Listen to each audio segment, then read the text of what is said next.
The inherent vice of capitalism is the unequal sharing of blessings. The inherent virtue of socialism is the equal sharing of miseries. This quote comes from a speech given by Winston Churchill in the House of Commons on October 22, 1945. At this time, widespread fear of the growing expanse of the Soviet Union and communism engulfed the Western world.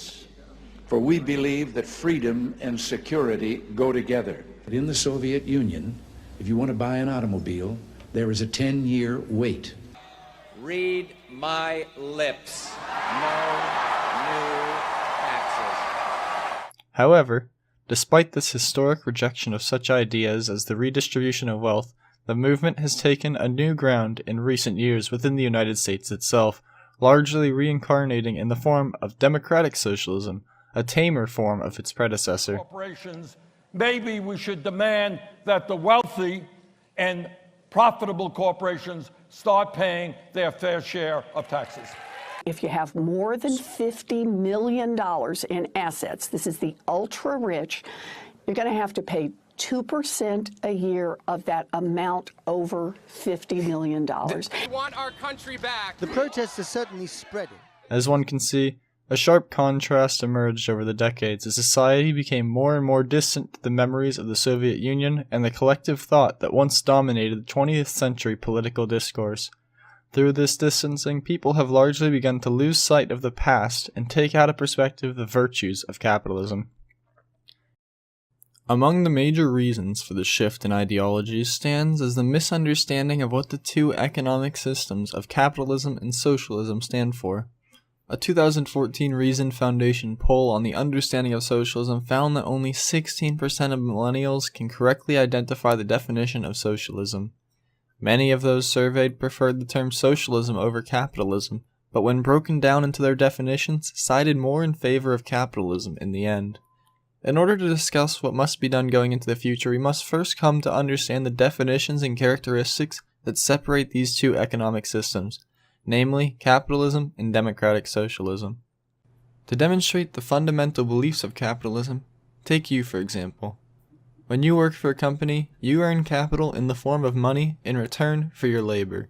Part of that money is then siphoned off by the government to fund administration, services, defense, and international interests.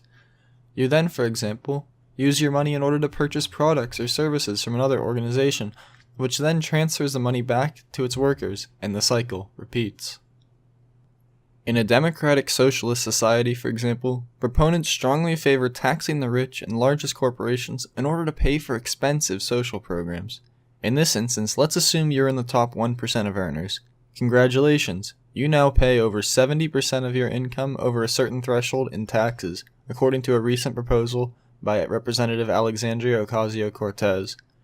This change now results in two economic effects, the substitution effect and the income effect.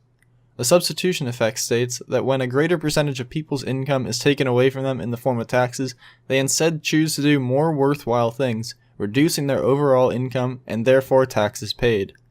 The income effect, on the other hand, has the opposite shift, where less money motivates people to work more and make up lost ground to increase taxation. Unfortunately, however, as is shown in a report by the Congressional Budget Office, the substitution effect largely outweighs the income effect. That means that despite the higher tax rates, people will become less productive as a whole, reducing federal income shortly following the tax break changes.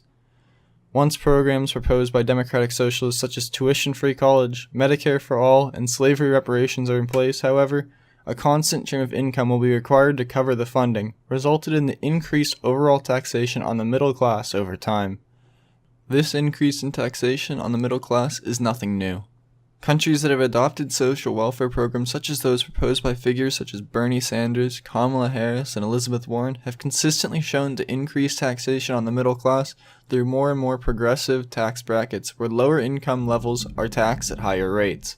However, much of the success of these countries actually stems from their more hand-off approach to the free market in regards to taxation of corporations. In fact, in countries like Norway, which is often cited as a democratic socialist paradise, the top tax rate of individuals and corporations are lower than that of the United States. In this country, the average citizen makes nearly $17,000 more per year than the average citizen in the United States due to increased economic activity. Ultimately, the misconceptions Americans hold regarding Norwegian countries and the idea of democratic socialism impedes the progress that has been made and continues to be made in society with a more free market. Now the question remains, how do we ensure future prosperity of our country without undermining democratic values? When traced back, many of these mistaken views on democratic socialism are founded in a very limited primary education on economics and personal finance. Although the end goals of democratic socialism are something to aspire to, the only realistic path to success is through increased economic activity that generates wealth and brings the poorest Americans out of poverty while using excess gains to supplement social programs without running further into debt.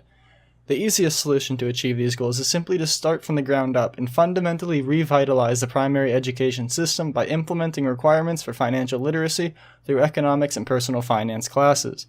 These classes have shown to not only bring these new perspectives about a more global economy, but also help students better understand how to make vital economic decisions in their lives, allowing for better wealth management and a reduced risk of poverty among future generations. Thus far, as of 2016, 22 states have enacted policies for mandatory economics education in high school, according to the Council for Economics Education, but not one has yet adopted policies mandating personal finance.